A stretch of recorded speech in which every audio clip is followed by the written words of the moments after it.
omaly asabotsy 20 febroary tokony tamin'ny 3 ora sasany tolakandro no tonga tao amin'ny commune ny ampasina Mangory toerana fiavian'ny tompokila Michel John Elio mpianatra barikadimy Tomasina.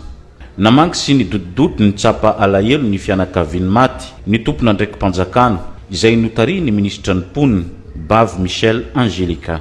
Tongeto zahay soantegna indrindra zay tarifiny Ramatoa ministra sy nireo directeur régionaux tsy Ankagnabaka ny mpiasa mpanjakana tsy Ankagnabaka Alandrofo tonga aketo zahay tonga mavanzany Sagnatrany Vava na hamendry feno na hagnetsika lahelo tonga nde mpahery fantatra anay mampitony alahelo zay lozanjanaka lozanjaka kanefa didina ombin'olombelona samy man'ny anjarany arekatragno labondony fo atsika jiaby samy tompona alahelo ka tonga ny tegnanay zany mampahery sy mampionona.